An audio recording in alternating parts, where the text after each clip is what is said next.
Hi, I'm Ray Morris. I'm a saddle fitter and equine masseur, and this track is called The Reason Why. I guess the reason why is how I got into saddle fitting in the first place. I was a saddle maker and would make a saddle for a horse, maybe a young horse, maybe a 3-year-old, and after 2 or 3 years that saddle wasn't fitting too well anymore, or maybe even an older horse, say 10, 12, 14 years old, and that saddle wouldn't be fitting after a few years either.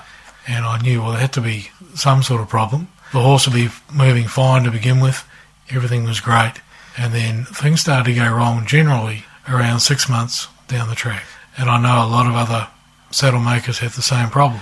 People put it down to weight loss on the horses, or too much work, an accident in the paddock, the horse not moving right. And in some cases they were right, in a lot of cases they were wrong. And what really brought me to the conclusion that there was something wrong with what I was doing and something wrong with the horse in the first place was one horse that I looked at was a little quarter horse, had a western saddle and a dressage saddle.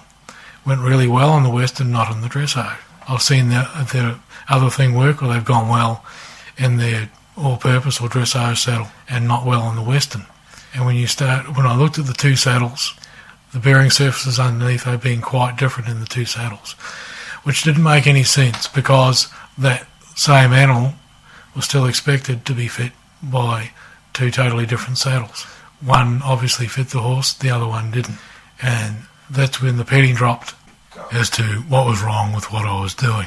I guess if I go back to looking at the average horse, or what I thought of as being the average horse, that would be a horse that had a little bit of a wither, drop behind that, and what looked like a really good spot to sit the saddle, which was generally too close and snug in behind the shoulder. The shoulder needed to be really free. I found now what's wrong with those horses have a drop back. Horses don't have a hollow behind the shoulder, not very much of one. If you put two horses side by side, let's say they're both 5-year-olds and had done a little bit of growing, if you broke one of those horses in and rode him for 3 weeks and didn't touch the other one, and you stood them side by side, if they were twins, identical twins say, and you stood them side by side afterwards, they would look completely different. The horse that had been ridden for the 3 weeks would have a hollow where the saddle would go. His wither would have become a little bit more prominent. People would talk about their horse, he's developed a bit of a wither and a little spot to put the saddle. He's not mud fat anymore. And actually what's happened is the horse has dropped top line and he's hollowed out, he's developed a drop back. The other horse would still be quite full through the back, not so much of a wither.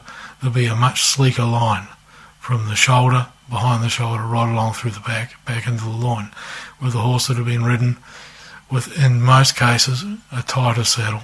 He would have hollowed a little behind the shoulder, dropped in his back a little, and the wither would have become a little sharper or more prominent. So unfortunately, the average horse, I guess, is a sawhorse. Most horses that I see have this drop back.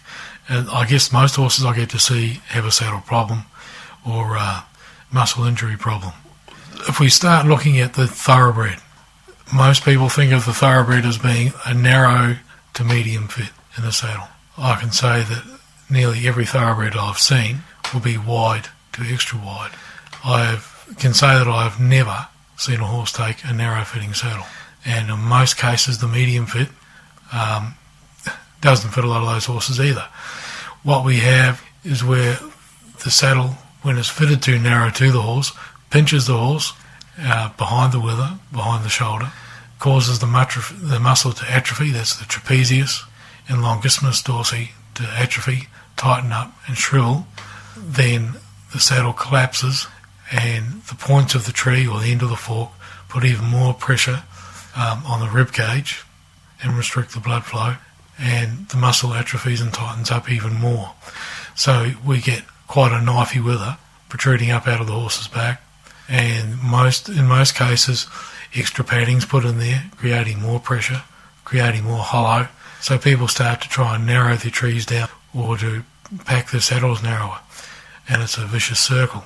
I've found generally by making the saddle much wider, by measuring the horse's rib cage, and let's talk about the thoroughbred, from let's say 3 inches behind the back of the scapula from the centre line of his back. If you use a straight piece of wire or a straight piece of material that you can bend to the shape of the horse's back, don't follow the contours of the horse's back. That's not what we want to fit. That's a horse with a dropped and sore back. We want to take a straight line from the centre of the back to the turn of the ribs, where the ribs come out and turn down. That's the angle we have to take, and in most cases that's wide to extra wide. So if we look at other horses like warm bloods, maybe Appaloosas or quarter horses, they all take very similar widths. We're all looking at wide to extra wide. In most cases, extra wide. The back should be relatively flat. Horses shouldn't have hollowed or dropped backs. The hardest horse to fit will be the horse with a longer back. They tend to be a little bit straighter. They're a much harder horse to fit than one with a very short back. We've talked about the average horse, and I guess we should talk about the average saddle that goes on the average horse. Most people think of their horse as being average, and that a medium fit saddle is what's going to fit their horse. And that's been something people have been doing for years and years and years. Unfortunately, it doesn't work anymore. Maybe 20 or 30 or maybe 40 years ago, the medium width saddle would have fit those horses. Horses have got bigger now. Unfortunately, saddles haven't. So if we look at the medium width gullet, I don't know of very many horses at all that are going to take that saddle width. Most are going to be in the wide to extra wide category. Medium is not a particular measurement or standard. It's just a generalisation for that fit of the fork or head of the tree. A big problem that saddles have, still have and have had from the past, is we've talked about the drop in the horse's back. The trees have been made to fit that drop, or the little snug hollow in behind the shoulder. They've also been packed or panels designed to fit that shape. And that's great if you want to keep your saddle there and your horse never ever to move. But your horse has to move, and for him to move, his shoulder or scapula rotates back from that upright position and comes back 3 to 4 inches back beyond the standing point. So your saddle has to sit back beyond that position as well to let his shoulder move so as not to interfere with it. And if the saddle has been packed or made or created to fit in a hollow and you shift your saddle back further, then it's going to pivot in the middle and drop forward and pinch the horse, and that's going to cause him to hollow his back even further. The idea of the saddle is to give the rider good support and to disperse our weight evenly along the horse's back. The two panels either side of the saddle are used to disperse our weight evenly. We don't want more pressure at the front or the back or the middle.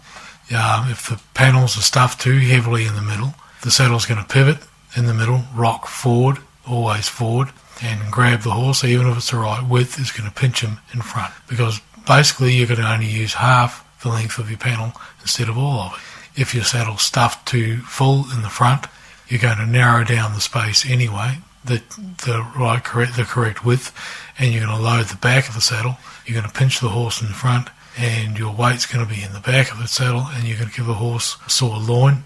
It has to be wide enough in the fork over the front and behind. The spread of the cantle is really important as well. The bars carry that weight all the way through. The positioning of a stirrup bar also plays a major part on how the rider sits and distributes their weight in the saddle.